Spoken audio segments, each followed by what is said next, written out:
Ethan Ward had everything: wealth, status, a picture-perfect wedding about to seal his fate. But when he stepped onto that private jet tarmac and locked eyes with the woman in the pilot's uniform, his entire world shattered in an instant. Because standing beside her was a 5-year-old boy with golden hair and eyes that mirrored his own, a child he never knew existed. In that single moment, 6 years of buried secrets, broken promises, and unspoken love came crashing back with the force of a tidal wave. What happened next would destroy his carefully constructed life, expose his deepest regrets, and force him to choose between the empire he built and the family he abandoned. If you're watching this, subscribe and tell me, have you ever had to choose between the life you thought you wanted and the love you never stopped needing? Because this story is about to prove that some mistakes haunt you until you're brave enough to face them. The morning sun cast long golden ribbons across the surface of Lake Mirren. Ethan Ward stood on the stone terrace of his family's estate, watching the light dance on the water. He should have felt happy. Today was his wedding day. Instead, he felt hollow. Behind him, the mansion buzzed with activity. Florists carried enormous arrangements of white roses and peonies through the halls. The wedding planner barked orders into her headset. Catering staff rushed back and forth, their arms loaded with crystal and silver. Everything looked perfect. Everything was perfect. So why did his chest feel so tight? Ethan pulled his phone from his pocket and scrolled through the schedule his assistant had sent. Ceremony at 2, reception at 4. Then the honeymoon flight at 7, straight to the Bahamas. 2 weeks of paradise with his new wife, Clara Hayes. Beautiful, poised, connected to all the right families. His father had been thrilled when Ethan proposed. "This is exactly what the Ward name needs," his father had said, clapping him on the shoulder. "Stability, class, a proper match." Ethan shoved his phone back in his pocket. "There you are." He turned to see his father striding across the terrace. Gerald Ward was 63, silver-haired and imposing. He wore a custom suit that probably cost more than most people's cars. His expression was all business, even on his son's wedding day. "The photographer wants you inside in 10 minutes, Gerald said, "and you need to review your speech one more time. I marked a few sections that need work." "It's my wedding speech, Dad. I think I can handle it." Gerald's jaw tightened. "This isn't just about you, Ethan. This marriage represents the Ward family. Everything you say, everything you do today will be scrutinized. We can't afford mistakes." Ethan looked away, back toward the lake. A small sailboat drifted past, its white sail full of wind. He wondered what it would be like to be on that boat right now, just floating away from everything. "Are you listening to me?" "Yeah, Dad, I'm listening." Gerald stepped closer, his voice dropping. "I know you're nervous. That's natural. But this is the right move for you. Clara comes from good people. She understands our world. She'll be an asset to everything we've built." An asset. That was the word his father always used. People weren't partners or companions. They were assets, investments, strategic advantages. "I'll be inside in a minute," Ethan said quietly. His father studied him for a long moment, then nodded. "Don't take too long. We have a schedule." After Gerald left, Ethan stayed on the terrace. He thought about the past year with Clara, the fancy dinners, the charity galas, the society pages printing their photos with captions like "power couple" and "perfect match." Clara was beautiful and smart. She knew how to work a room. She never said the wrong thing. But did she love him? Did he love her? He'd proposed because it made sense, because his father approved, because at 32 it was time to settle down and start building the next generation of Wards. That's what he'd told himself. Deep down, though, he knew the truth. He'd proposed because he was tired of being alone, tired of the emptiness that followed him everywhere, no matter how successful he became or how much money he made. His phone buzzed. A text from Clara. "The flowers look amazing. Can't wait to see you at the altar. XO." He sent back a quick response. "See you soon." The words felt mechanical, programmed, like everything else in his life. Inside, the mansion was chaos. Ethan moved through the rooms, dodging staff members and nodding at distant relatives who'd flown in for the occasion. His younger cousin grabbed his arm. "Big day, man. You ready for this?" "As ready as I'll ever be." "Clara's a catch." "You're a lucky guy." "Yeah," Ethan said. "Lucky." He made his way upstairs to his study and closed the door. The room was quiet, lined with books and awards from his years building his tech company. He'd started with nothing and built something real, something that mattered. At least that's what people told him. He sat at his desk and pulled up his wedding speech on his laptop. His father had marked it up with red comments in the margins. "Too casual. Mention the Ward legacy here. This joke doesn't land. Ethan deleted all the comments and closed the laptop. His assistant knocked on the door. Mr. Ward? Sorry to interrupt, but I need to confirm the flight details for tonight. Come in, Marcus. Marcus stepped inside, tablet in hand. He was efficient and organized, always 2 steps ahead. The jet's fueled and ready. I just got confirmation from the crew. Your pilot will meet you at the hangar at 6:30 for the pre-flight inspection. Then you'll depart at 7 sharp. Perfect, thanks. Marcus scrolled through his notes. Oh, and the pilot's name is Captain Ava Daniels. She's highly rated. Flew commercial for Delta for 5 years before going private. You're in good hands. Ethan's fingers froze on the edge of his desk. What did you say? Captain Ava Daniels, she'll be... Ava? The name came out as barely more than a whisper. Marcus looked up from his tablet, concerned. Is something wrong? Ethan's heart hammered in his chest. His mouth went dry. No, nothing. I thought I knew that name. Do you want me to request a different pilot? I can call the company. No. The word came out too fast. No, it's fine. It's fine. Marcus looked uncertain, but nodded. Okay. Well, if you need anything else, just let me know. After Marcus left, Ethan sat frozen in his chair. Ava Daniels. He hadn't heard that name in 6 years. 6 years since he'd walked away from the only woman he'd ever truly loved. 6 years since he'd made the biggest mistake of his life. It couldn't be the same Ava, could it? But how many Ava Daniels could there be flying private jets? His mind spun back through time. He and Ava had met during his first year out of college. She'd been working 2 jobs to pay for flight school, waiting tables at a restaurant where he'd gone with some business partners. She'd spilled water on his lap by accident, and instead of getting angry, he'd laughed. They'd talked for an hour after her shift ended. He'd walked her to her car, asked for her number. It had been magic. For 2 years, they'd been inseparable. She was everything his world wasn't. Warm, genuine, grounded. She didn't care about his money or his last name. She cared about him, the real him underneath all the pressure and expectations. But then his father found out. Gerald had been furious. She's not one of us, Ethan. She doesn't understand our world. This is a distraction you can't afford. Ethan had fought back at first, but the pressure mounted. Business deals hung in the balance. Family obligations piled up, and Ava had started to pull away. She'd seen the writing on the wall before he did. Their last fight had been brutal. He'd accused her of not understanding what he was dealing with. She'd accused him of caring more about his father's approval than their future. They'd both said things they couldn't take back. He'd walked away, told himself it was for the best, convinced himself that love wasn't enough to overcome the differences between their worlds. But he'd never forgotten her. And now she was his pilot. Ethan stood and paced the room. His hands shook. This couldn't be happening. Not today. Not on his wedding day. He pulled out his phone and typed her name into the search bar. A LinkedIn profile popped up. Commercial pilot, age 29, based in Charlotte, North Carolina. There was no photo, but the location matched.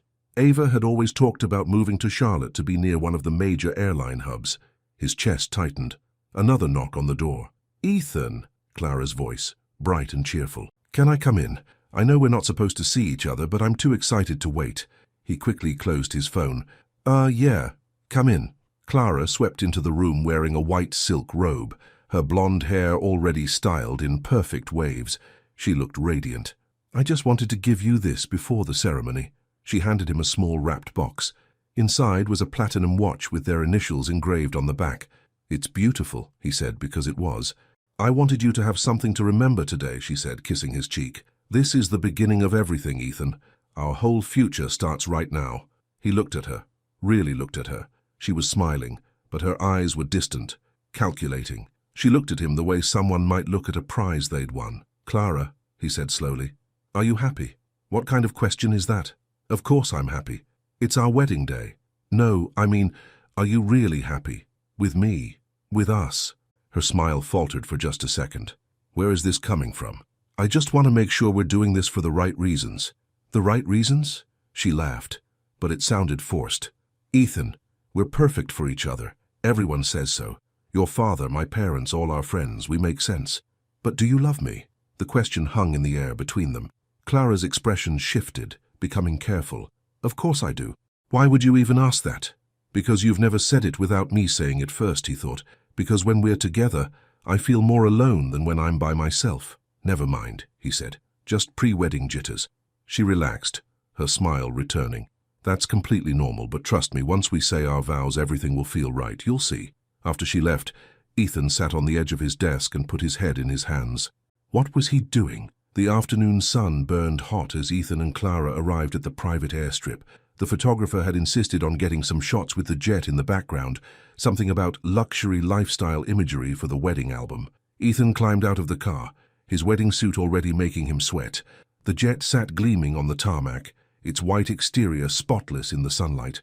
A mobile staircase led up to the open cabin door. His heart pounded. "This is going to be such a good shot," Clara said, adjusting her dress. "Can you imagine? Us with the jet behind us? Very James Bond." The photographer set up his equipment, calling out instructions. "Okay, I want you two close together, looking at each other like you're in love. Really sell it." Ethan barely heard him, because at that moment, a figure appeared in the doorway of the jet. A woman in a crisp pilot's uniform, her dark skin glowing in the afternoon light. Her hair was pulled back in a neat bun. She carried herself with quiet confidence as she descended the stairs, her movements precise and professional. Ava. Time seemed to slow down. Ethan's breath caught in his throat. She looked the same. No, she looked better, more sure of herself, more complete. Their eyes met. For a split second, her professional mask slipped. He saw surprise flash across her face, followed by something else, something complicated. Then the mask was back in place. "Good afternoon," she said, her voice steady. "Captain Ava Daniels. I'll be flying you to Nassau tonight. I'm here for the pre-flight inspection and to go over any special requests you might have." Clara stepped forward, extending her hand. "How wonderful. A female pilot. That's so empowering." Ava shook her hand, her expression neutral. "Thank you, ma'am." Ethan couldn't move, couldn't speak. 6 years, and here she was, standing 10 feet away from him. His mouth opened, but no words came out. "Ethan?" Clara looked at him confused. "Are you okay?" Before he could answer, another sound broke through his daze. A child's voice, high and bright and full of energy. "Mommy! Mommy, is this the big plane?" A little boy came bounding down the stairs, moving fast on small legs. He wore jeans and a tiny aviator jacket. His hair was golden brown, catching the light like honey. Ava turned quickly. "Liam, I told you to wait inside." "But I wanted to see." The boy reached the bottom of the stairs and looked around with wide eyes. Then his gaze landed on Ethan. The child tilted his head, studying him, and Ethan's entire world tilted off its axis. The boy had his eyes, the exact same shade of hazel green that Ethan saw every morning in the mirror, the same shape, the same way they crinkled at the corners, the same nose, the same chin. It was like looking at a photograph of himself from 30 years ago. "Mommy," the boy said, pointing at Ethan. "He looks like me." The champagne glass Ethan had been holding slipped from his fingers. It hit the tarmac and shattered, golden liquid spreading across the hot pavement. Clara gasped, "Ethan!" But Ethan couldn't look at her, couldn't look at anything except the little boy and the woman standing beside him. Ava's jaw was tight. She placed a protective hand on her son's shoulder. "Liam," she said softly, "go back inside with Captain Ruiz. He'll be there in a minute. But now, baby, please." The boy looked between his mother and Ethan one more time, then scampered back up the stairs.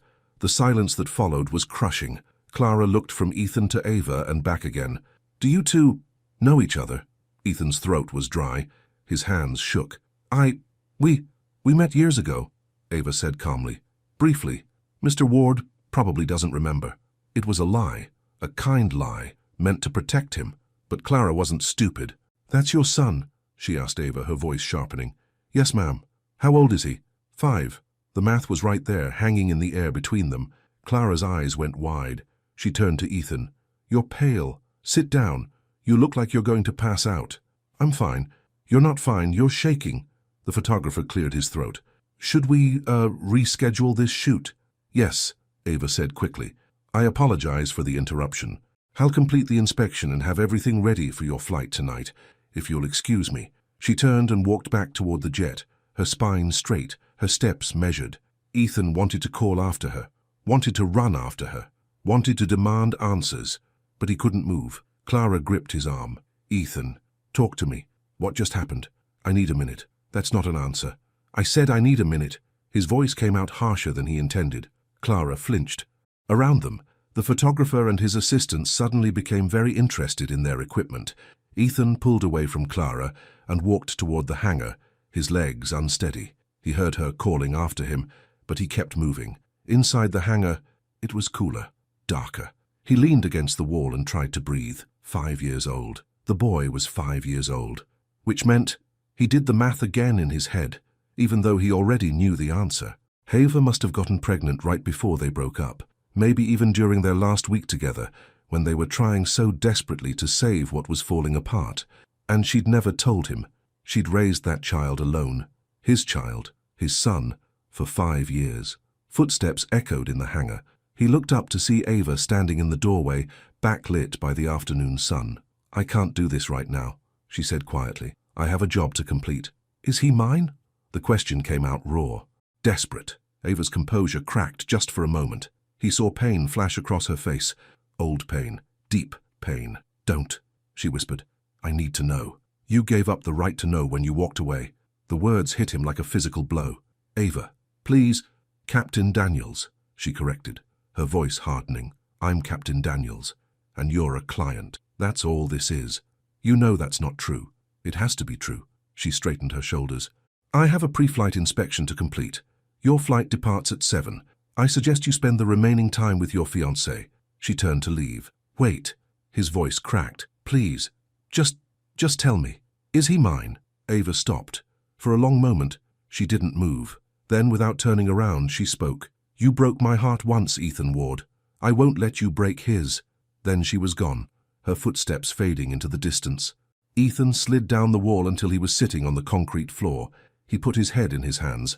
What had he done? The wedding ceremony was supposed to start at 2 o'clock. By 1:45, the chapel was packed. 300 guests sat in the pews, fanning themselves with programs and whispering behind their hands. Ethan stood in a side room, adjusting his tie for the 10th time. His hands still hadn't stopped shaking. His best man, James, watched him with concern. "Hey man, you okay? You've been weird all day." "I'm fine." "You don't look fine. You look like you've seen a ghost." Close enough, Ethan thought. His father appeared in the doorway. "It's time. Everyone's waiting. I need another minute." "You've had all day." Gerald's voice was firm. "The processional is starting. Get in position." James squeezed Ethan's shoulder. "Come on. Once this part's over, it's all celebration." Ethan let himself be guided out of the room and down the hallway toward the main sanctuary. Through the doors, he could hear the string quartet playing, the sound of 300 people standing in unison. He took his position at the altar. The music changed. The wedding march began. Clara appeared at the end of the aisle on her father's arm.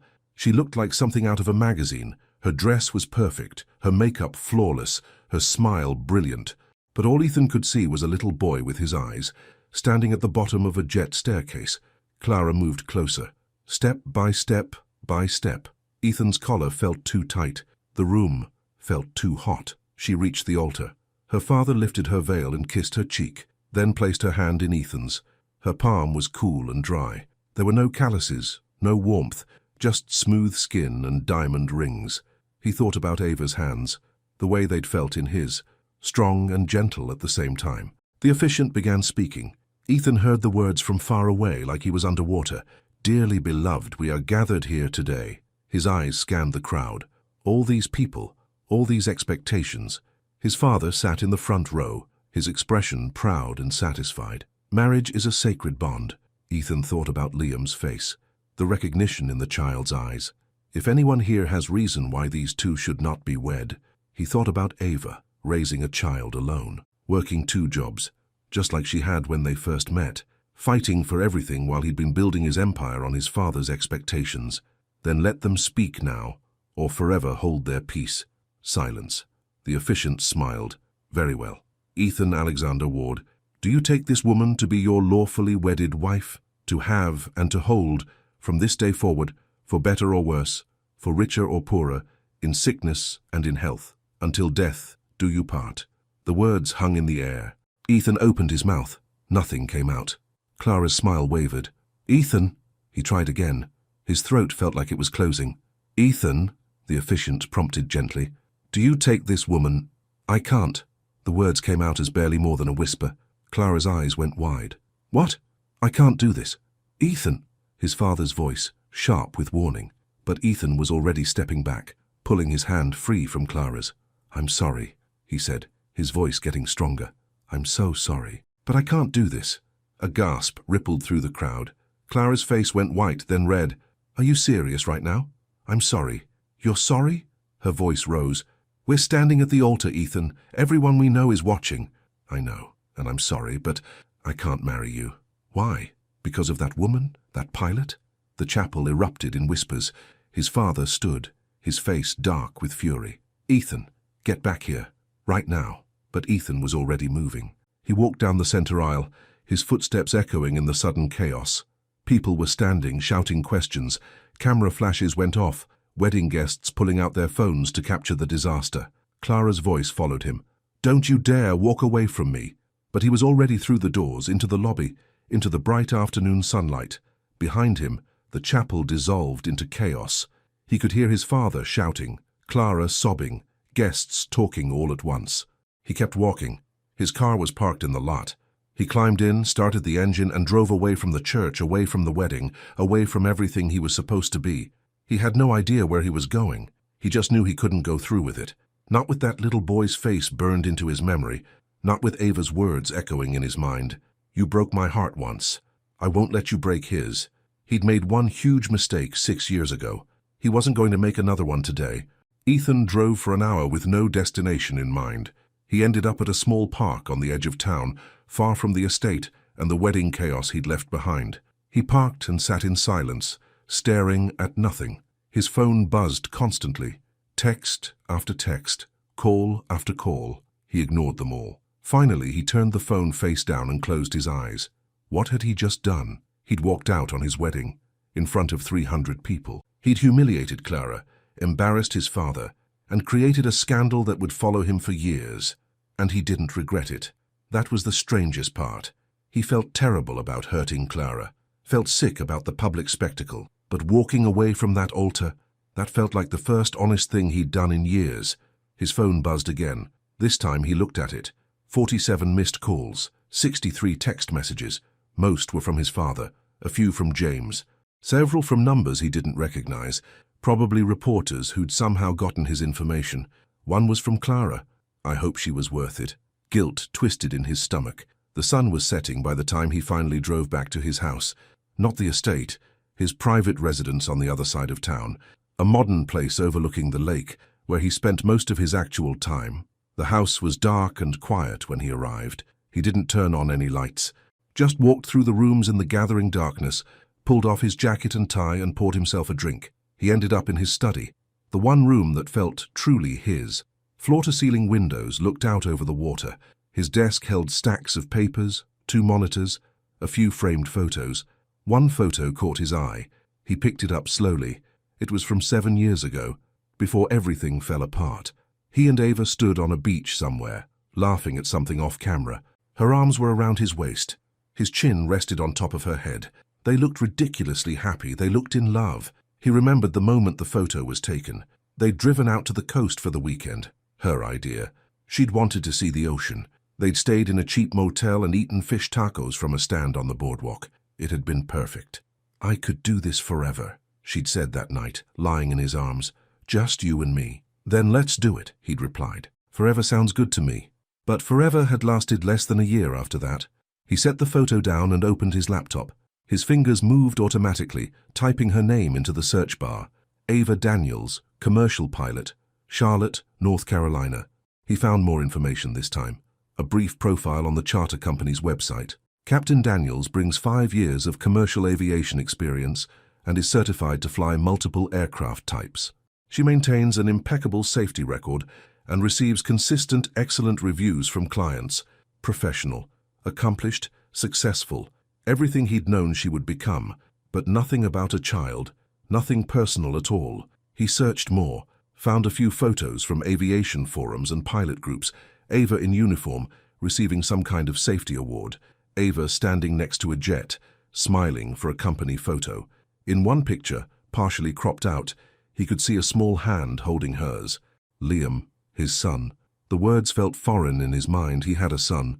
A 5-year-old boy who liked airplanes and had his eyes. His phone rang. His father, for the 20th time. This time Ethan answered. "Where the hell are you?" Gerald's voice was ice cold. "Home.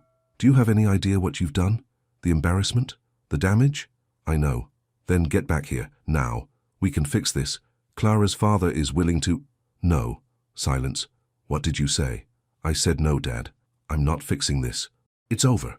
"Over? You made a commitment. You gave your word. You can't just—" "I already did." Ethan's voice was calm, calmer than he felt. "I walked away. It's done. Because of that woman? The pilot?" His father spat the word like a curse. "I knew I recognized that name. That's her, isn't it? The girl from before, the one I told you was completely wrong for you." Ethan's grip tightened on the phone. "Don't talk about her like that. I'll talk about her however I want. She ruined everything then, and apparently she's ruining everything now. How much does she want?" "Excuse me?" "Money. That's what this is about, isn't it? She shows up with some kid and suddenly you're having second thoughts. It's obvious. She wants money. That's not—" "How much, Ethan? I'll write her a check right now to disappear." Rage flared hot in Ethan's chest.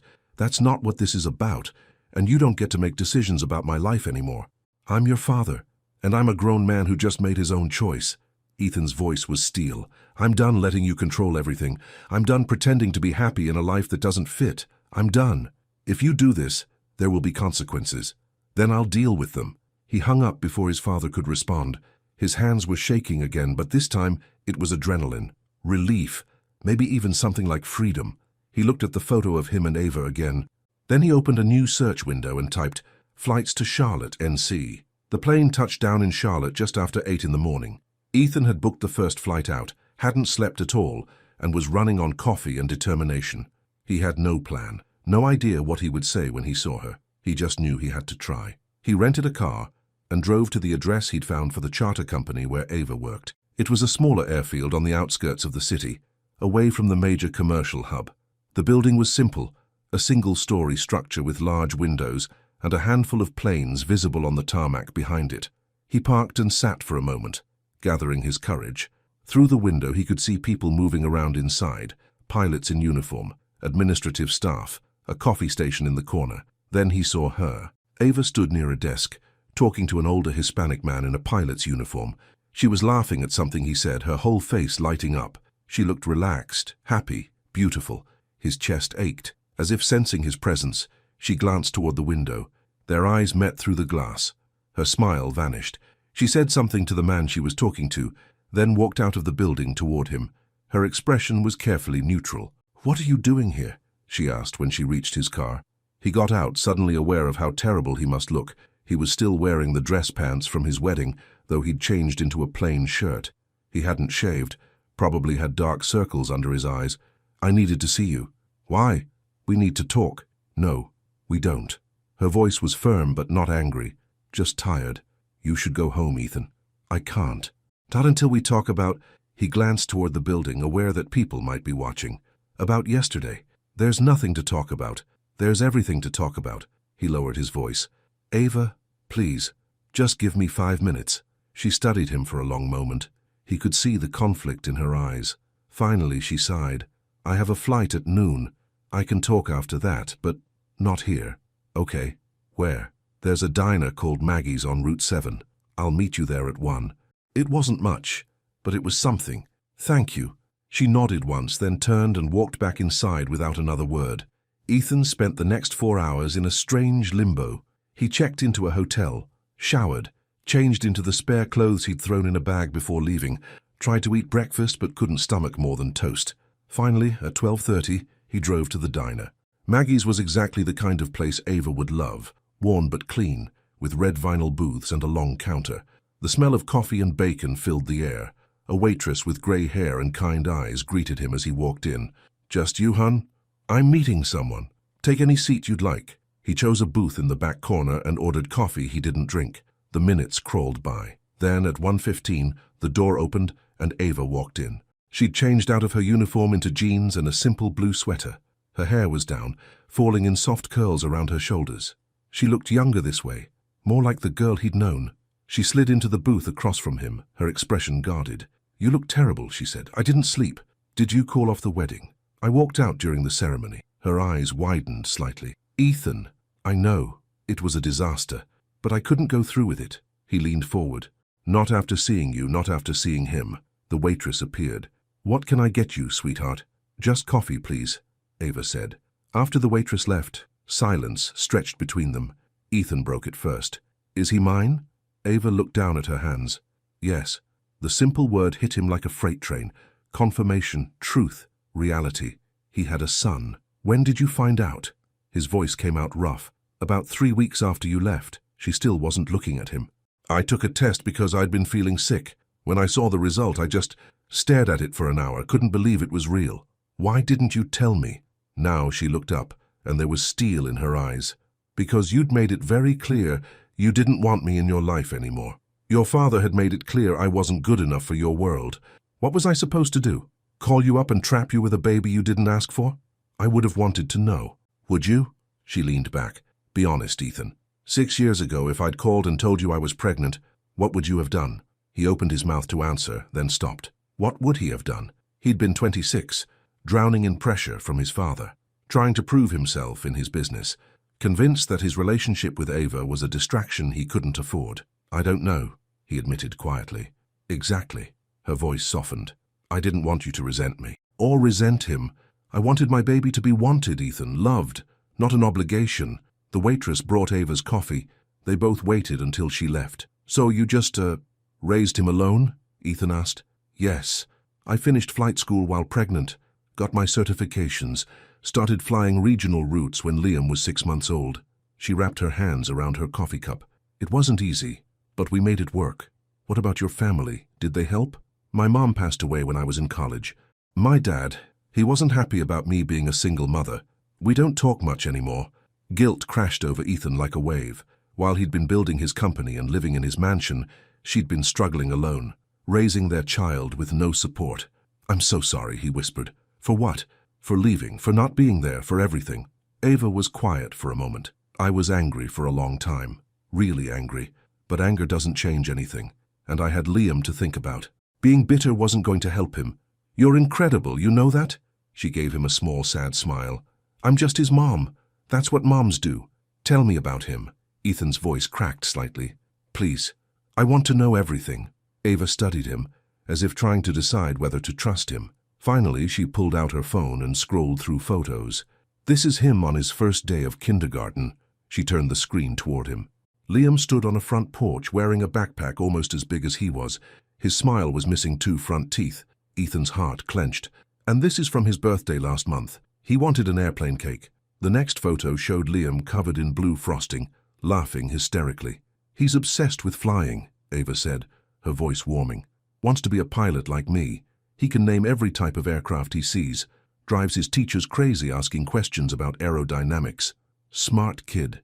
Very smart and kind. He shares everything with his friends. Worries about people being left out. She looked at Ethan. He asks about his father sometimes. I always told him his dad lived far away and had important work to do. What did you tell him about me specifically? Nothing. He doesn't know your name. Doesn't know anything about you except that you exist somewhere. Ethan absorbed this. What did you plan to tell him? Eventually, I mean.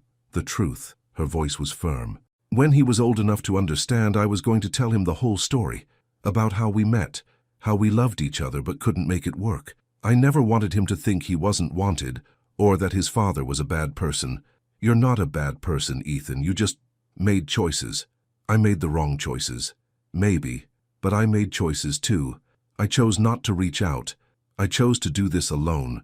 We both did what we thought was best at the time. She was being so kind, so understanding. It made him feel even worse. Can I meet him? The question came out desperate. Properly, I mean. Can I spend time with him? Ava was quiet for a long time. She stared out the window at the parking lot, thinking, I don't know if that's a good idea, she finally said. Why not? Because he's 5, Ethan. He's a little kid. He doesn't understand complicated adult situations. If you come into his life now, you can't just leave when things get hard. You can't decide in 6 months that this is too much and disappear. He'd be devastated. I won't do that. How do I know that? You walked away from me once.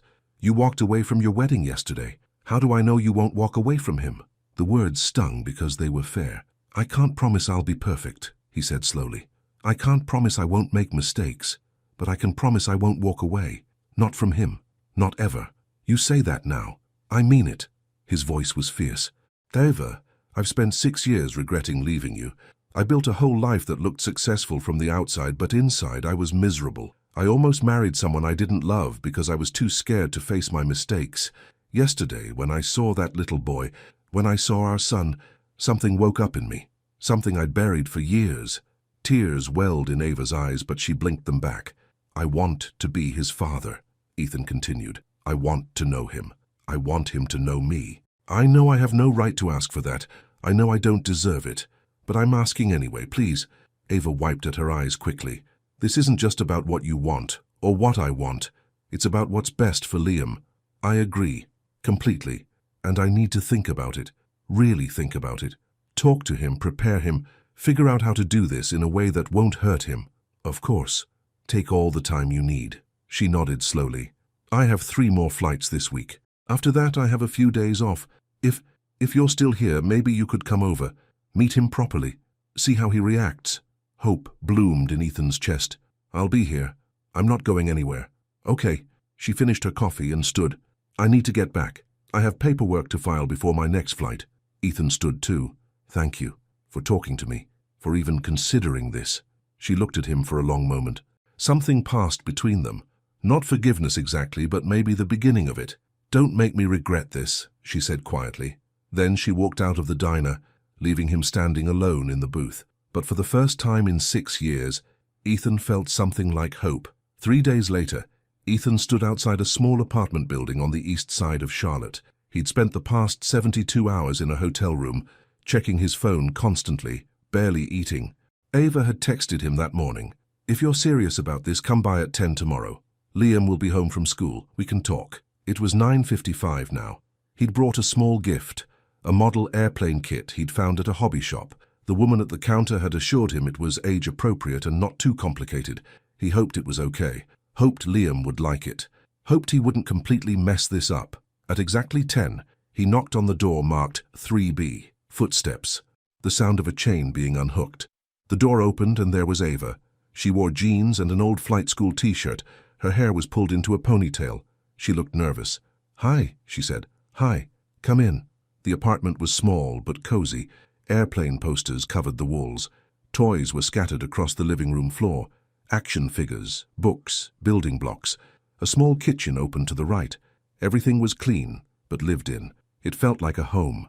Liam's in his room, Ava said. I told him someone was coming to visit. He's excited. He loves meeting new people. You didn't tell him who I am? Not yet.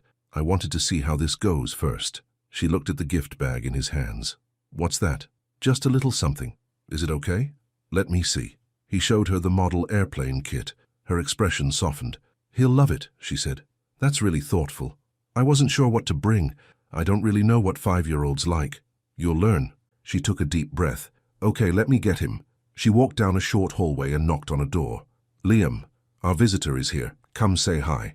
A moment later, the door burst open and Liam came running out. He skidded to a stop when he saw Ethan, his eyes going wide. You're the man from the airplane, he said. Ethan's throat tightened. Yeah, I am. You look like me. I guess I do. Liam tilted his head, studying him with intense curiosity. Are you a pilot too? No, I'm not. Your mum's much better at that than me. Mummy's the best pilot in the whole world, Liam declared. Then he noticed the gift bag. What's that? Just something I thought you might like. Ethan held it out. Liam looked at his mother for permission. Ava nodded. The boy took the bag and pulled out the model kit. His whole face lit up.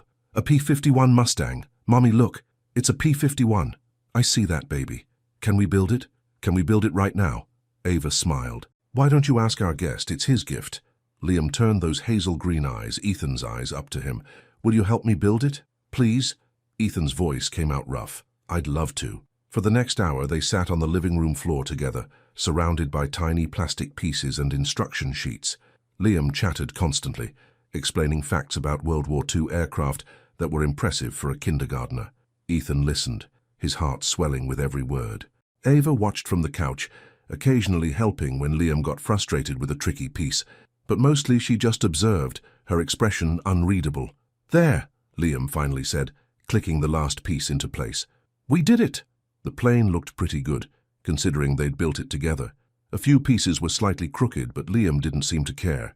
It's perfect, the boy said. I'm going to put it on my special shelf. He ran off to his room, the plane clutched carefully in his hands.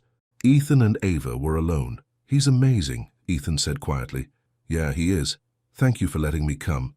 Ava was quiet for a moment. He likes you. That's obvious. I like him too. This is going to get complicated, Ethan. You know that, right? Once we tell him who you are, everything changes. I know. He'll want to see you all the time. He'll ask questions. He'll have expectations. I understand. And you live in another state. You have a business to run, a life to get back to. Ethan shook his head. I can work from anywhere. I've been thinking about it. I could relocate here, find a place nearby, be available whenever he needs me. Ava's eyes widened. You'd move here? Just like that? He's my son, Ava. I've already missed 5 years. I don't want to miss any more. Liam came running back into the room, interrupting them. Can I show him my other planes, please? Ava smiled. Go ahead. Liam grabbed Ethan's hand, small fingers wrapping around his larger ones, and pulled him toward his bedroom. The room was exactly what Ethan would have expected. Airplanes everywhere, models hanging from the ceiling, posters of jets and helicopters on the walls, a bookshelf full of picture books about flying. This is my collection, Liam said proudly, pointing to a shelf displaying various toy aircraft. I have 23 planes. This one's my favorite. He picked up a small toy jet. Mommy gave it to me when I turned 4. She said it's the same kind she flies sometimes. That's really cool. Do you like airplanes? I'm starting to, Ethan said honestly. Liam looked up at him with those earnest eyes. Will you come back and visit again? Ethan glanced at Ava, who stood in the doorway. She gave a tiny nod. Yeah, buddy, I'll come back, if you want me to. I do. We can build more planes together. I'd like that. Later, after Liam had shown him every single airplane in his collection and told him approximately 100 facts about aviation, Ava walked Ethan to the door. That went well, she said. He's incredible, Ava. Really, you've done an amazing job with him. We did okay. She paused. Listen, I need to think about the right time to tell him the truth. It needs to be done carefully. Whatever you think is best. I trust you. Come back on Saturday. Same time. We can spend the day together, the 3 of us. Let him get comfortable with you being around. I'll be here. As he walked back to his car, Ethan felt lighter than he had in years. His phone buzzed. Another angry message from his father, probably. Or maybe his lawyer about the mess with Clara. He didn't even look. None of that mattered right now. All that mattered was the little boy with his eyes and the woman who'd loved him enough to do what he couldn't. Stay. Saturday morning arrived wrapped in autumn sunshine. Ethan woke early in his hotel room, too nervous to sleep past 6. He showered, changed clothes 3 times, and arrived at Ava's apartment at 9:45, 15 minutes early. He sat in his car, waiting. His phone buzzed with another message from his assistant. The business world wanted answers. His father wanted a meeting. Clara's lawyer wanted to discuss the broken engagement. Ethan silenced his phone and put it in the glove compartment. At exactly 10, he knocked on Ava's door. Liam answered, bouncing on his toes with excitement. You came back. I said I would. We're going to the park, and Mommy said we can get ice cream after. Ava appeared behind him, pulling on a light jacket. Someone's been excited since he woke up, she said, but her smile was warm. Ready to go? The park was only a few blocks away. They walked together, Liam between them, holding both their hands. He swung himself forward every few steps, making them lift him off the ground. His laughter rang out clear and bright. Ethan caught Ava's eye over Liam's head. She was watching him with an expression he couldn't quite read. Not angry, not guarded, something softer. The park was busy with weekend families. Kids ran across the playground while parents watched from benches. The smell of someone grilling hot dogs drifted from the picnic area. Can I go on the swings? Liam asked. Go ahead, baby, Ava said. Stay where we can see you. Liam took off running, his little legs pumping hard. Ava and Ethan sat on a bench nearby, close enough to watch but far enough to talk privately. He's been talking about you all week, Ava said. Told everyone at school about the nice man who looks like me and likes airplanes. What did you tell him about today? That we were going to spend time together, get to know each other. She pulled her jacket tighter. I think I want to tell him soon. About you being his father. Ethan's heart jumped. Are you sure? No, but I don't think there's ever a perfect time for something like this. She watched Liam pumping his legs on the swing, going higher and higher. He's smart. He's already asking questions. Why you have his eyes? Why you keep visiting? I think he's starting to figure it out on his own. How do you think he'll react? I don't know.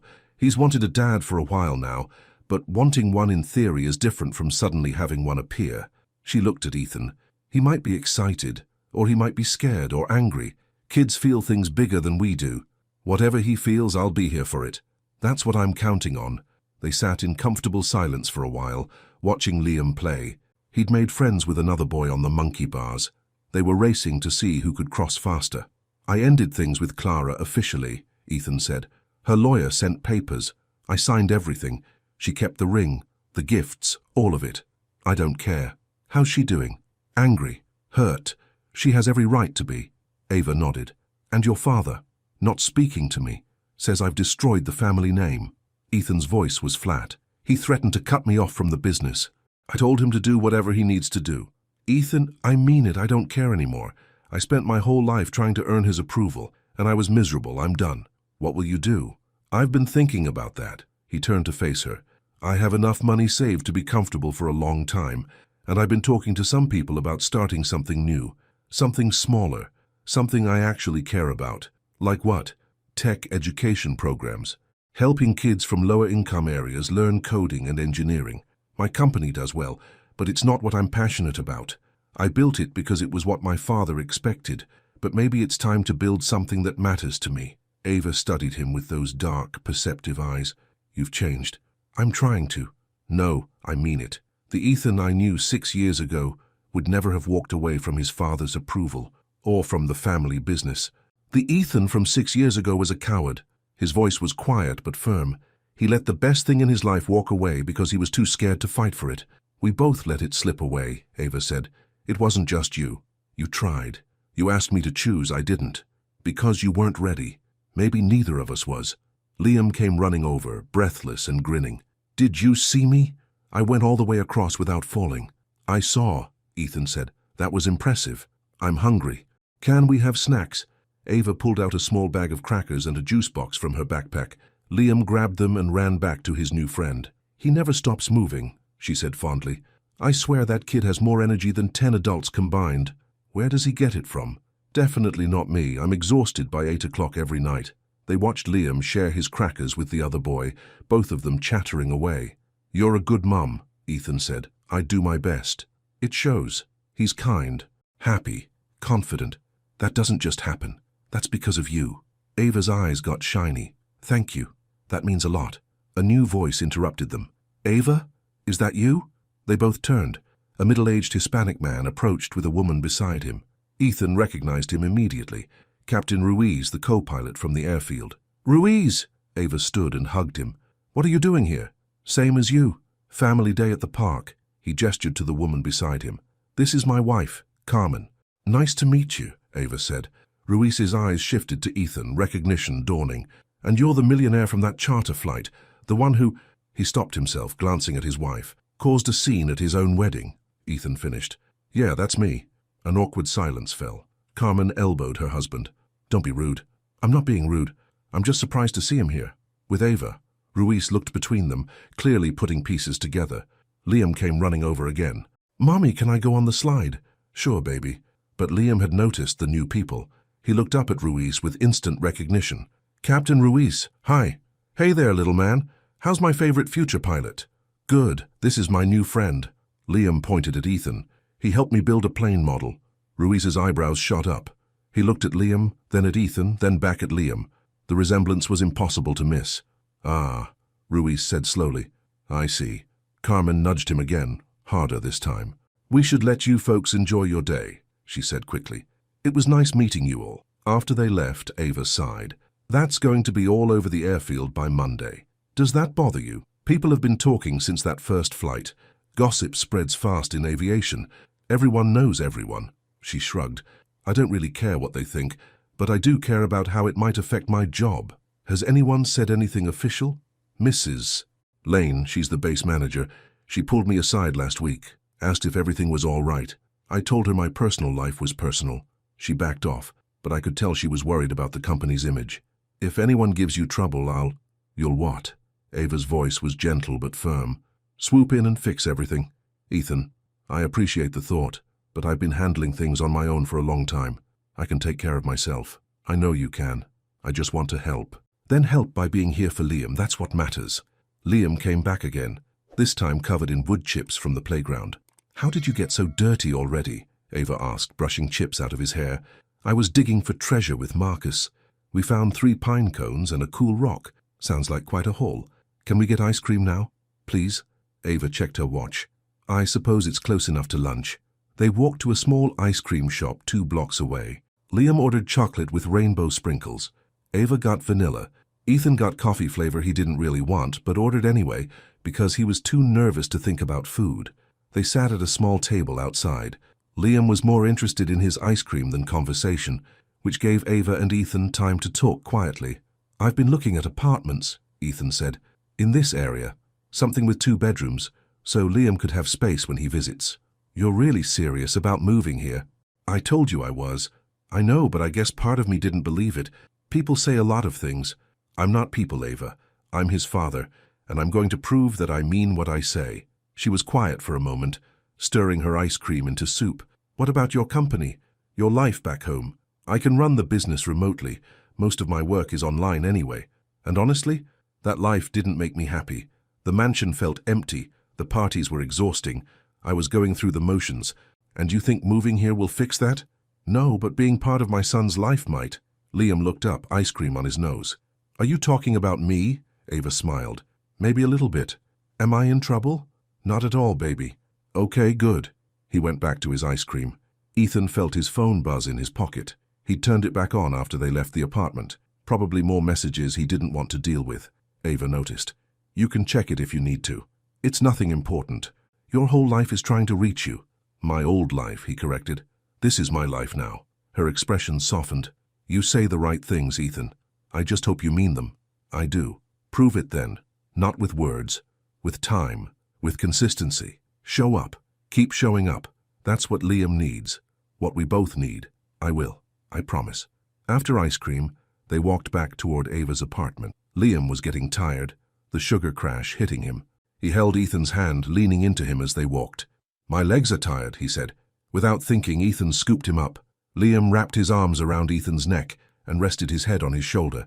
Ava watched them with an expression that made Ethan's chest tight. It wasn't quite a smile, more like wonder mixed with sadness, mixed with hope. By the time they reached the apartment, Liam was half asleep. Someone needs a nap, Ava said quietly. She opened the door and Ethan carried Liam to his room, laying him gently on the small bed. Ava pulled off his shoes and covered him with a blanket printed with airplanes. Sleep tight, baby, she whispered, kissing his forehead. They left the room, pulling the door mostly closed. In the living room, Ava turned to face him. Thank you for today. He had a really good time. So did I. I can see that. She sat on the couch. Sit.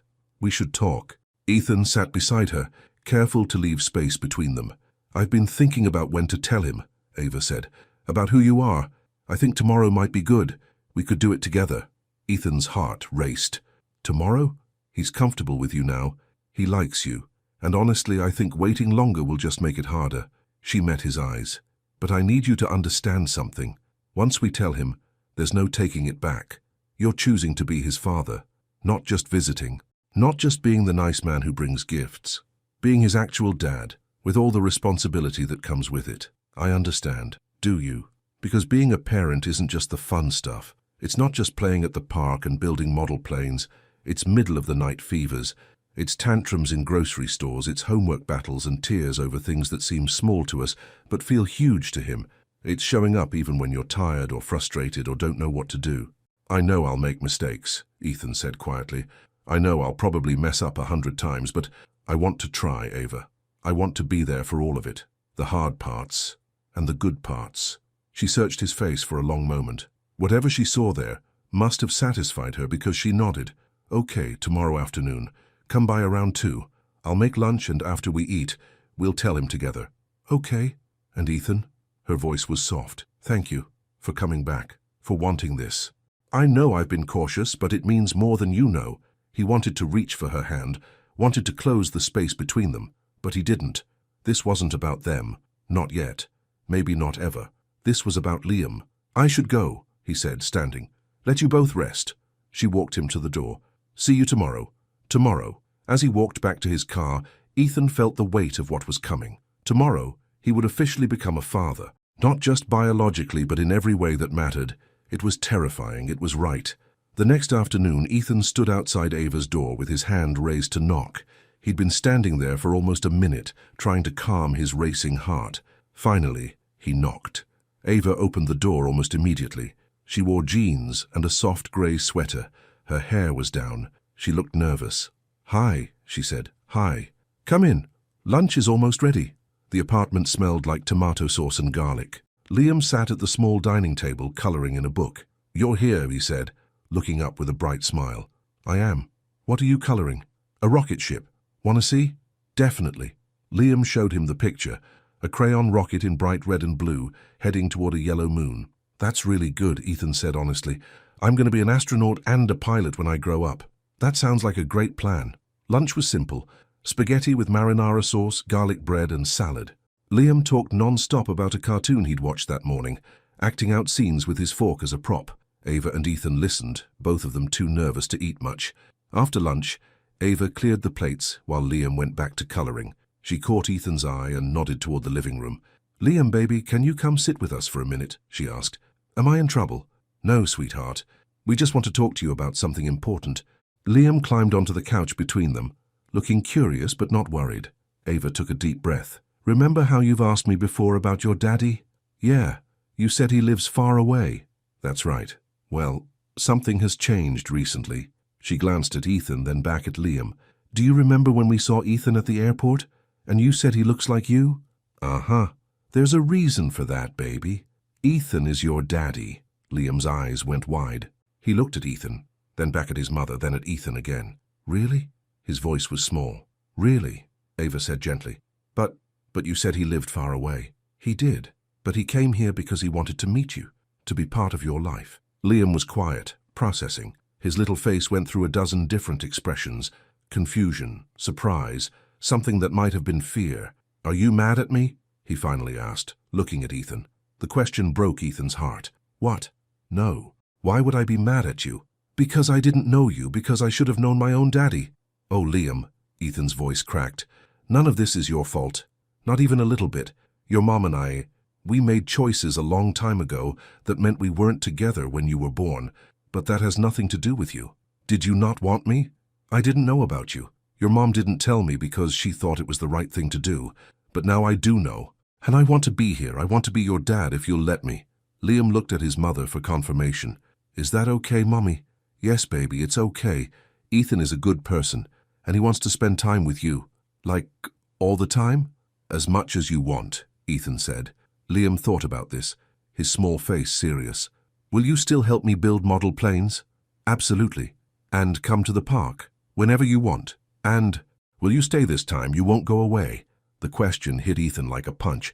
This little boy, his son, was already worried about being abandoned, already protecting his heart. "I'm not going anywhere," Ethan said firmly. "I promise, Liam. I'm staying." Liam studied him with those two wise eyes. Then slowly he smiled. "Okay, you can be my daddy." Relief flooded through Ethan so powerfully he had to blink back tears. "Thank you." Liam suddenly seemed to realize the full weight of what this meant. "Wait, does this mean I can call you Dad?" "If you want to." "Can I tell my friends at school I have a dad now?" "Yes." "Will you come to my school for Parent Day?" "I'd love to." Liam launched himself at Ethan, wrapping his small arms around his neck in a fierce hug. "I have a dad," he whispered, like he was testing out the words. Ethan held him close, his eyes burning. "You have a dad." Ava watched them, tears streaming down her face. Happy tears. After a minute, Liam pulled back. "Can we celebrate? Can we have cupcakes?" Ava laughed through her tears. "Sure, baby. We can have cupcakes. And can Dad help make them?"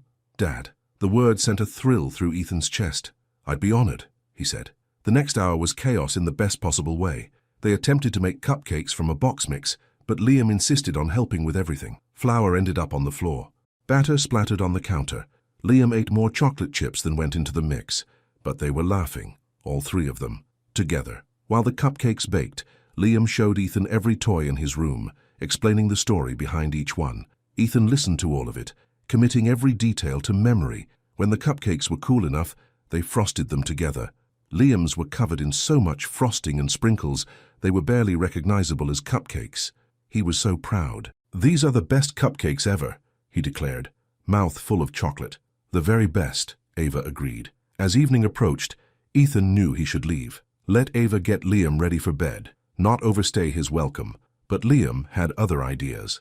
"Will you read me a bedtime story?" he asked Ethan. "Please?"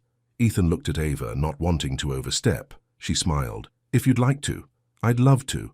Liam grabbed his hand and pulled him toward his bedroom. He picked 3 books from his shelf, all about airplanes, of course. "Can we read all of them?" Liam asked hopefully. "Every single one." They settled on Liam's bed, the boy between them. Ethan read all 3 books, doing different voices for the characters. Liam giggled at his attempts at sound effects. By the 3rd book, Liam's eyes were drooping. He leaned against Ethan's side, his small body warm and trusting. "Love you, Dad," he mumbled, already half asleep. Ethan's throat closed up. "I love you too, Liam." Within minutes, the boy was asleep. Ava gently moved him fully onto the bed and covered him with his blanket. They left the room quietly, pulling the door closed behind them. In the living room, they stood facing each other. "He called you Dad," Ava said softly. "I know. That was fast. I thought it might take weeks. He's a trusting kid." "He is." She smiled, but it was bittersweet. "I hope we're doing the right thing." "We are. I can feel it. Just don't prove me wrong, Ethan, please. I can handle being hurt again. But if you hurt him, I won't, I swear to you, Ava. I will spend the rest of my life being the father he deserves." She looked at him for a long moment. Then, unexpectedly, she stepped forward and hugged him. It was brief, just a few seconds, but it felt like forgiveness, like a new beginning. When she pulled back, her eyes were bright. "Thank you," she whispered, "for coming back, for trying. Thank you for letting me." As Ethan drove back to his hotel that night, he felt different, lighter, more whole than he'd felt in years. He had a son, he had a purpose, and maybe, just maybe, he had a chance to make things right. 2 days later, Ethan signed a lease on a 2-bedroom apartment 15 minutes from Ava's place. It wasn't fancy, nothing like his lakeside mansion back home, but it had good light, a small balcony, and most importantly, it had a 2nd bedroom that could be Liam's. He spent the next week furnishing it. He bought a couch, a bed, kitchen supplies. For Liam's room, he got a twin bed with blue sheets covered in clouds. He hung airplane posters on the walls, built a bookshelf, and filled it with children's books about flying, space, and adventure. Ava brought Liam over to see it on Saturday afternoon. "This is my room?" Liam asked, standing in the doorway with wide eyes. "All yours," Ethan said, "whenever you want to stay over." Liam ran inside, examining everything. "You got the cloud sheets, and look, Mommy, there's a nightlight that's shaped like a plane. I see that, baby. Can I stay tonight? Please?" Ava hesitated. "That's a big step, Liam. Maybe we should wait a little bit. Please? I want to stay with Dad." Every time Liam called him Dad, Ethan's heart squeezed. It still felt surreal, wonderful and terrifying at the same time. "It's okay with me if it's okay with you," Ethan said to Ava. She looked between them, clearly torn. "Are you sure you're ready for this? He still wakes up sometimes in the night, and he needs his routine. Bath at 7:30, story time at 8, lights out by 8:30. I can handle it. And he's picky about breakfast. Only eats pancakes on weekends, and they have to be the right shape. I'll figure it out." She was quiet for a moment, then sighed. "Okay, but I'm keeping my phone on all night. Any problems? You call me immediately. Deal." Ava left an hour later, after writing out detailed instructions, and making Ethan promise 3 more times to call if anything went wrong. Liam waved goodbye from the balcony, already completely comfortable. That evening, Ethan made spaghetti for dinner, the one dish he knew how to cook halfway decently. Liam ate 2 plates and declared it pretty good, but not as good as Mommy's. Bath time was an adventure. Liam insisted on bringing 3 toy planes into the tub and created elaborate scenarios involving water rescues and emergency landings. Water ended up all over the bathroom floor. Story time was easier. They read 2 books. Then Liam asked Ethan to tell him a story instead. "What kind of story?" Ethan asked. "A story about you and Mommy, from before I was born." Ethan's chest tightened. "What do you want to know? How did you meet? Did you love her?" Such simple questions. Such complicated answers. "I met your mom at a restaurant," Ethan said slowly. "She was working there, and I was having dinner with some people from work. She accidentally spilled water on me." Liam giggled. "Did you get mad?" "No," I laughed. "And then we talked after she finished working. We talked for a really long time." "About what?" "Everything. She told me about wanting to be a pilot. I told her about my work. We talked about movies and books and places we wanted to visit. Ethan smiled at the memory. She was the most interesting person I'd ever met. Did you love her right away? Not right away, but pretty close. By our second date, I knew she was special. Then why did you leave? The question was innocent, curious, not accusatory. Ethan took a breath. Because I was scared. I was young, and I let other people tell me what to do. I made a really big mistake. But you came back. I did. Because when I saw you at the airport, I realized I'd been running from the most important things in my life. Liam processed this. I'm glad you came back. Me too, buddy. Do you still love Mommy? The question caught Ethan completely off guard. He opened his mouth, closed it again. Did he still love Ava? He'd never stopped. That was the truth. Even when he was with Clara, even when he was trying to build a life that didn't include her, there was always a part of his heart that belonged to Ava. But that wasn't something he could tell Liam. Not yet. Your mom is an amazing person, he said carefully. I care about her very much, but right now the most important thing is being your dad and making sure you're happy and safe. Liam seemed satisfied with that answer. Okay. Love you, Dad. Love you too.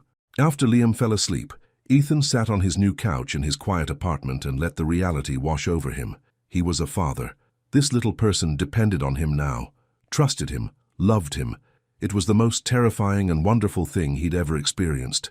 His phone buzzed. A text from Ava. How's it going? Good. He's asleep. No problems. He ate dinner, 2 plates of spaghetti, and bath time. Bathroom's a little wet, but we survived. A pause then. Thank you for being patient with all my hovering. I'm not used to sharing him. You're not hovering. You're being a good mom, and I appreciate the guidance. Call if you need anything. I mean it. I will. But I think we'll be okay. He meant it. Sitting there in his new apartment, knowing his son was asleep in the next room, Ethan felt more okay than he had in years. The next morning, Ethan woke to a small hand shaking his shoulder.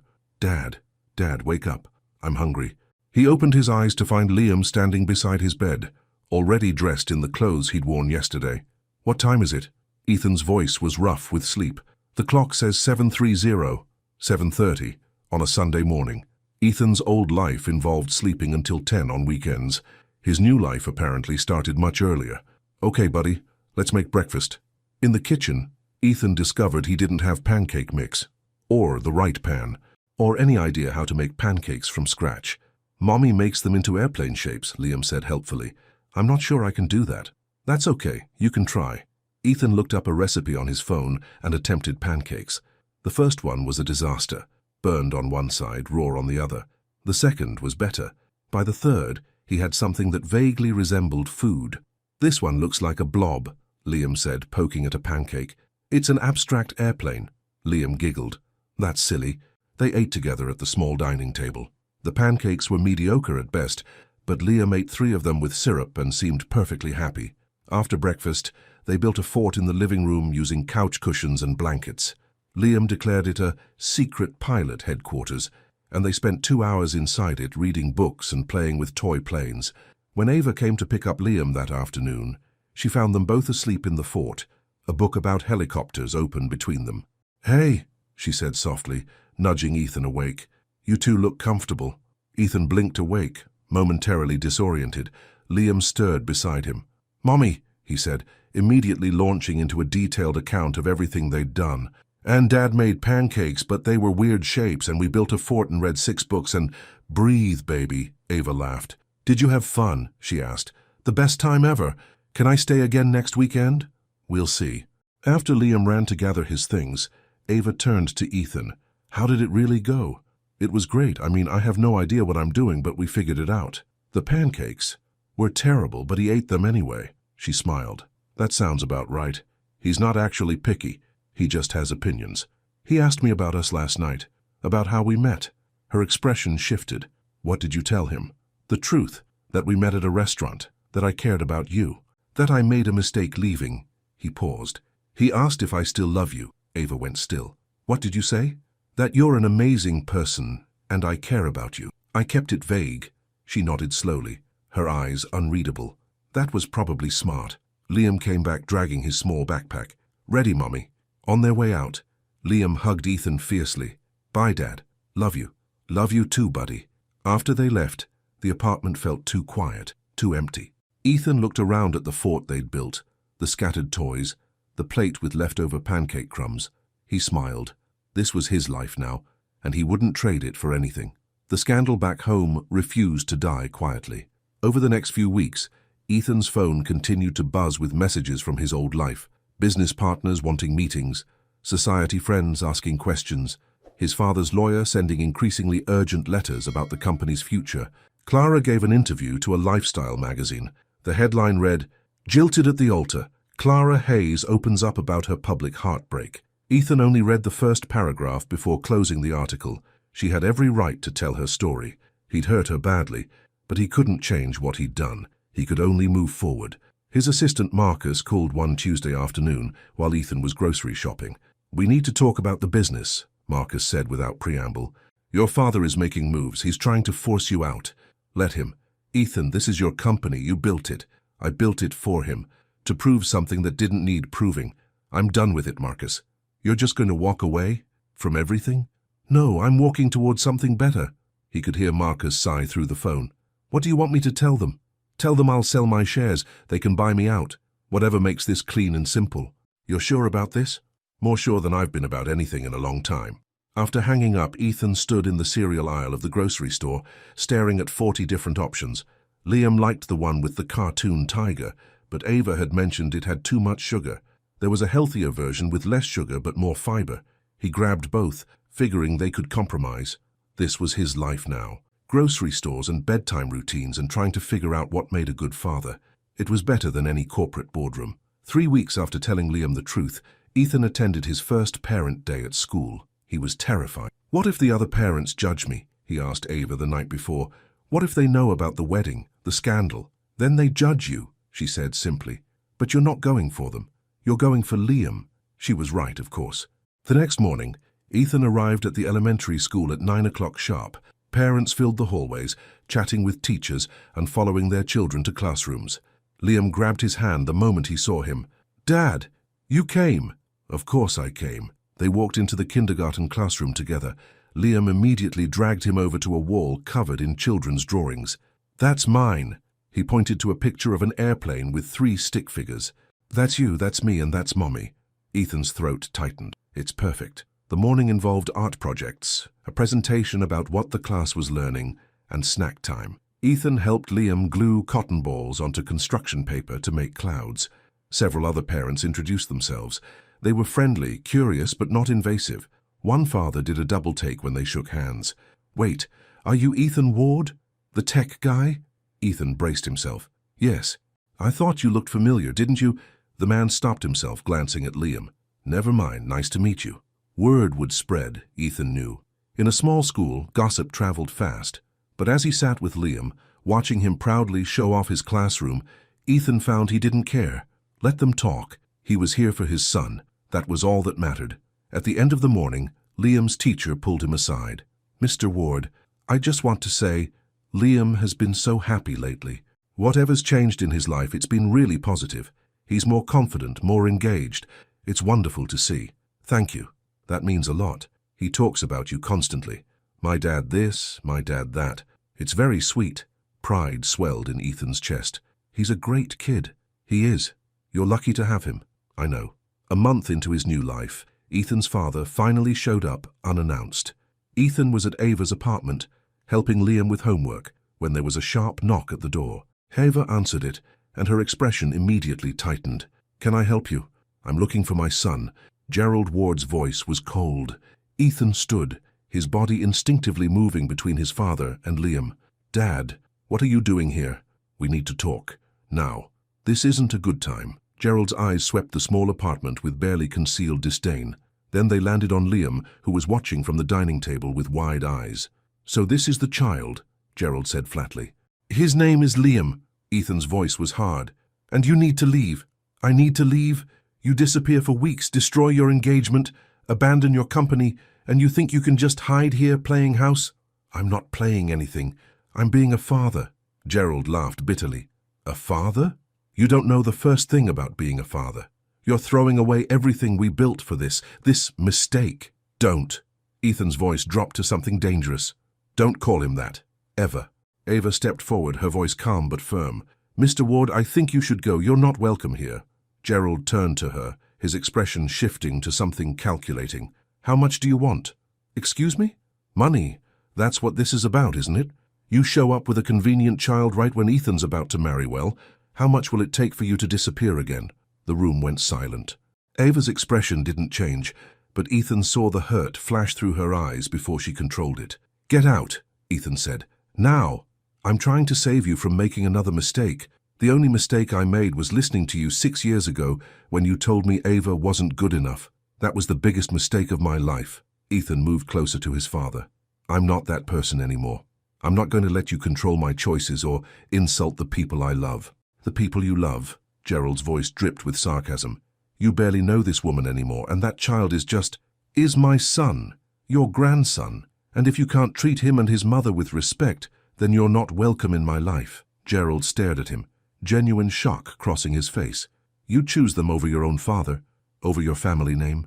In a heartbeat, the words hung in the air between them. Gerald's face hardened. "Then you're not my son." "Fine. I mean it, Ethan. If you walk away from the Ward legacy, you're walking away from everything. The company, the money, the family, all of it. I understand. You'll regret this. The only thing I regret is not doing it sooner." Gerald looked at him for a long moment. Then he turned and walked out, slamming the door behind him. Silence filled the apartment. Liam spoke first, his voice small. "Is that my grandpa?" Ethan crossed to him, kneeling down to his level. "That was my father. But he was being very rude and disrespectful, so he had to leave. He was mean to Mommy. I know, that wasn't okay. Are you sad?" Was he sad? Ethan searched his feelings. There was some sadness, grief for a relationship that had never been what he needed. But mostly there was relief. "I'm okay," he said honestly. "And you know what? You and your mum are my family now. That's what matters." Liam hugged him tight. "I love you, Dad. I love you too, buddy." After Liam went back to his homework, Ava touched Ethan's arm gently. "Are you really okay?" "Yeah, I am. For the first time in my life, I stood up to him. That felt good. He might follow through on his threats. Cut you off completely. I know. I don't care. Ethan, Ava, I have enough money saved to live comfortably for years, and I've been talking to some people about starting a non-profit. Tech education for underserved kids. Something I actually care about. I don't need my father's company or his approval anymore." She studied his face. "You've really changed. I'm trying to be the person I should have been 6 years ago, the person you deserved back then. You were young. We both were. Maybe. But I'm not young anymore, and I'm not going to waste any more time on things that don't matter." She smiled softly. "Good." That night, after Ethan left, Ava tucked Liam into bed. "Mommy?" he asked sleepily. "Is Dad going to stay this time, forever?" "I think so, baby. I really think so." "Good. I like having a dad." "I'm glad. Do you like having Dad around?" Ava's breath caught. "What do you mean?" "You smile more when he's here, and you laugh at his jokes even when they're not funny." She couldn't help but smile. "Go to sleep, Nosy." "But do you?" "Yes," she admitted quietly. "I do." 6 weeks after Ethan walked out of his wedding, he stood in front of a small gathering at a community center downtown. He'd rented the space to announce his new non-profit, Tech Reach. The mission was simple: provide coding classes, computer equipment, and mentorship to kids from low-income families. About 30 people attended the launch event: local teachers, community leaders, a few reporters from small publications. Ava sat in the front row with Liam, who was coloring quietly in a chair beside her. Ethan stepped up to the microphone, more nervous than he'd been in any corporate boardroom. "Thank you all for coming," he began. "A few months ago, my life looked very different. I had money, status, everything people are supposed to want, but I wasn't happy. I wasn't living according to my values." He glanced at Ava and Liam. "Then something happened that changed everything. I became a father. And becoming a parent makes you think about the world differently, about what kind of future you want to leave behind." He talked about the importance of education and access to technology, about giving kids opportunities regardless of their background, about building something that mattered. When he finished, the small crowd applauded. Several people came up afterward to ask questions or offer support. A local reporter asked if he could interview Ethan for the community paper. "The angle I'm interested in is the change," the reporter said, "from corporate millionaire to non-profit founder. That's a good story." "Then tell it," Ethan said. "I'm not hiding from my past. I made mistakes, but I'm trying to build something better now. The article came out 3 days later. It was fair and honest, mentioning the called-off wedding but focusing more on tech reach and its mission. Clara saw it. She sent Ethan a text. "I hope you find what you're looking for." It wasn't forgiveness exactly, but it was grace. He'd take it. His father never reached out at all. 2 months after everything began, Ethan arrived at Ava's apartment to find her in tears. She tried to hide it when she opened the door, quickly wiping her face. But he saw. "What's wrong?" he asked immediately. "Nothing. I'm fine." "Ava," she sighed. "The airline suspended me. Officially this time. Mrs. Lane called this morning. They're saying the publicity around everything does creating concerns for clients. That's not legal. They can't fire you for... They're not firing me, just suspending me pending a review. But it amounts to the same thing." Her voice cracked. "I need this job, Ethan. I have rent, bills, Liam's school. I can't afford to be out of work." "Where is Liam?" "At school. I don't want him to see me upset." Ethan stepped inside and closed the door. "Sit down, please." She sat on the couch, looking defeated. It broke his heart. "I can help with money," he said, "until you find something else." "No, absolutely not." "Ava, I don't want your money, Ethan. I never wanted your money. I want to take care of myself and my son. Our son."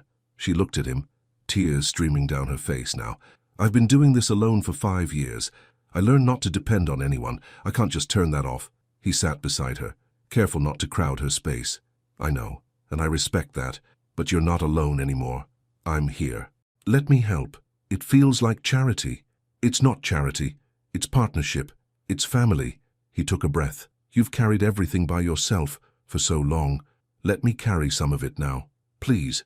She was quiet for a long moment, wrestling with her pride and her practical needs. "Just until I find another position," she finally said. "Whatever you need." She leaned forward, putting her head in her hands. "I'm so tired, Ethan. I've been so tired for so long." Without thinking, he put his arm around her shoulders. She tensed for just a second, then leaned into him. They sat like that for several minutes, not speaking, just being together. Finally, she pulled away, wiping her eyes. "Thank you for being here. Always. I need to wash my face before I pick up Liam. He worries when he sees me cry." While she was in the bathroom, Ethan made tea and tried to think of solutions. He could talk to lawyers about the airline's suspension. Could help her find a new position. Could... His phone rang, a number he didn't recognize. "Hello? Mr. Ward? This is Captain Ruiz. We met at the airfield." "I remember." "Listen, I heard about what happened with Ava, the suspension. It's garbage, and everyone at the company knows it. Mrs. Lane is just scared of bad publicity." "Okay. But I have a friend who runs a private charter service, smaller operation but solid. They're looking for experienced pilots. I already recommended Ava. They want to interview her tomorrow if she's interested." Hope sparked in Ethan's chest. Thank you, that's amazing. Ava's one of the best pilots I've ever worked with. She deserves better than how she's being treated. Just tell her to call this number." He rattled off digits. After hanging up, Ethan found Ava coming out of the bathroom, her face cleaned up. "Who was that?" she asked. "Captain Ruiz. He has a job lead for you. A charter company looking for pilots." Her eyes widened. "What? Call them tomorrow. He already put in a good word." I don't know what to say." "Say you'll call them." A small smile broke through her worry. "Okay, I'll call them." That evening, when Liam came home from school, they told him they were celebrating. He didn't need to know the details, just that it was a good day. They ordered pizza and watched a movie together, all three of them squeezed onto Ava's small couch. Liam fell asleep halfway through, his head on Ethan's lap, his feet on Ava's. Over his sleeping form, Ethan and Ava's eyes met. "Thank you," she mouthed. "For what?" "For being here. For helping. For all of it. There's nowhere else I'd rather be." She smiled, and this time it reached her eyes. The interview went well. Within a week, Ava had a new position with better pay and more flexibility. The suspension from her old company became irrelevant. Life settled into a rhythm. Ethan saw Liam 3 or 4 times a week. Some visits were short, homework help or dinner. Others were longer. Weekends at his apartment, trips to museums or the zoo. He and Ava coordinated schedules, shared parenting duties, and slowly built something that felt like co-parenting. It wasn't always smooth. They disagreed sometimes about bedtimes or screen time or what counted as too much sugar, but they figured it out, together. 3 months after everything changed, Ethan attended Liam's school winter program. The kindergartners performed songs about snowflakes and reindeer. Liam stood in the front row, singing enthusiastically and only slightly off-key. Ava sat beside Ethan, recording on her phone. When Liam spotted them in the audience, his whole face lit up. He waved enthusiastically, forgetting he was supposed to be singing. The teacher gently redirected him, but he kept sneaking glances at them, grinning. After the program, they met Liam in the hallway. He ran to them, throwing his arms around both of their legs. "Did you see me? Did you see my solo part?" "You were amazing," Ava said. "The best singer in the whole show," Ethan added. "Can we get hot chocolate to celebrate?" They looked at each other. Ava shrugged. "Why not?" They went to a small cafe nearby. Liam got hot chocolate with extra whipped cream and proceeded to get it all over his face. Ethan helped him clean up, while Ava ordered their drinks. When she came back to the table, she found Ethan and Liam laughing together about something. The sight made her pause. This was her family, broken and rebuilt and imperfect, but family nonetheless. Ethan looked up and caught her watching. "You okay?" "Yeah," she said softly. "Just thinking." "About what?" "About how strange life is. 6 months ago, I never could have imagined this." "Me neither." Liam looked between them. "Are you guys happy?" "Very happy," Ava said. "Me too." He took a big sip of hot chocolate, leaving a whipped cream mustache. "I like when we're all together." "So do I," Ethan said. Later, after they'd dropped Liam at Ava's apartment and he'd gone to play in his room, Ethan and Ava stood in the doorway, neither quite ready to say goodbye. "He's right, you know," Ava said. "It is nice when we're all together." "It is." "Ethan, She hesitated. "I need to tell you something." His heart started to race. "Okay. When you first showed up, I was angry and scared. I'd built this whole life without you, and suddenly you were back and everything felt unstable. I understand. Let me finish." She took a breath. "But watching you with Liam these past few months, seeing how hard you're trying, how much you care, it's changed things for me." "Changed how?" "I forgave you a long time ago for leaving. I had to, for my own peace. But I never thought we could be anything more than co-parents." She met his eyes. "I'm starting to think I was wrong about that." Hope and fear warred in Ethan's chest. "What are you saying?" "I'm saying that maybe we could try, not rushing into anything. Not for Liam's sake or because it would be easier, but because I think there might still be something here, between us." "Ava, I never stopped." "Don't." She held up a hand. "Don't tell me you never stopped loving me. Not yet. I need to see it. I need time to trust it. Can you understand that?" "Yes, completely. So we take it slow. We keep focusing on Liam first, but maybe we can also see where this goes." "I'd like that, more than you know." She smiled, and it was the warmest smile she'd given him since he came back into her life. "Good. Now go home. It's late, and I have an early flight tomorrow." "Yes, ma'am." But as he turned to leave, she caught his hand, just for a second, a brief touch that sent electricity through him. Then she let go, stepping back into her apartment. Ethan drove home with his heart lighter than it had been in 6 years. Over the next 2 months, things shifted between them. Subtle changes at first. Ava started texting him about things other than Liam. Funny things she'd seen, articles she thought he'd like, pictures from her flights. They had coffee together while Liam was at school, just the two of them, talking about everything and nothing. When Ethan's nonprofit had its first successful coding camp, Ava came to the closing ceremony. She sat in the audience and cheered when he gave his speech. "I'm proud of you," she said afterward. "This is good work. Thank you. That means a lot. You're a different person than you were 6 years ago." "I hope so." "No, I mean it. You're more grounded, more sure of yourself, more real." He looked at her in the afternoon light, her dark skin glowing, her eyes soft. "You make me want to be better.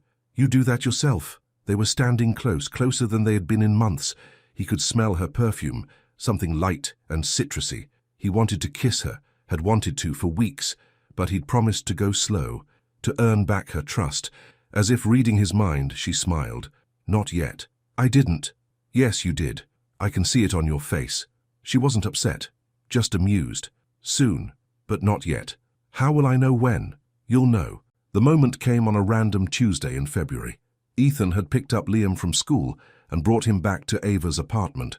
They'd built a complicated Lego spaceship together while waiting for Ava to get home from work. When she walked in, she looked exhausted. "Long day," she said, dropping her bag by the door. "Bad flight?" Ethan asked. "Just turbulent. And we had a difficult passenger who thought he knew more about flying than I did. She sighed. I need to change out of this uniform.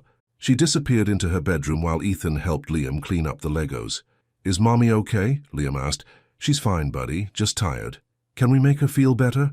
What do you think would help? Liam thought about it. Pizza? And a movie? I think that's a great idea. When Ava came back out in comfortable clothes, they'd already ordered pizza and queued up her favorite movie. What's this? She asked. Liam's idea, Ethan said. We thought you could use a relaxing evening. Her eyes got shiny. You guys are the best. They ate pizza on the couch and watched the movie. Liam fell asleep halfway through, curled up between them. Ethan carefully moved him to his bedroom, tucking him in. When he came back, Ava had turned off the TV. They sat in the soft lamplight, the apartment quiet. Thank you, she said, for this, for everything. It was Liam's idea. But you made it happen. You're always making things happen, making things better. She turned to face him. Ethan, I need to tell you something. Okay. I was terrified when you came back, terrified you'd hurt Liam, terrified you'd hurt me again, terrified you'd leave when things got hard. I know. But you haven't. You've stayed. Through all of it. The messy parts, the boring parts, the difficult parts, you've just stayed. I told you I would. I know. But words are easy. Actions are what matter. She took his hand. And your actions have shown me who you are now, not who you were. Who you are. His heart was pounding. Ava, I love you, she said simply. I never stopped, if I'm honest, but now I trust it again. I trust you again. I trust us. I love you too. The words came out rough with emotion. I've loved you since that first night at the restaurant. I loved you when I walked away. I loved you every day in between, and I'll love you for the rest of my life if you'll let me. She smiled, tears on her cheeks. That was pretty good. I've had a lot of time to think about what I'd say. So what now? Now? He reached up, gently wiping away her tears. Now I ask if I can kiss you. Yes. He leaned in slowly, giving her time to change her mind. But she didn't. She met him halfway.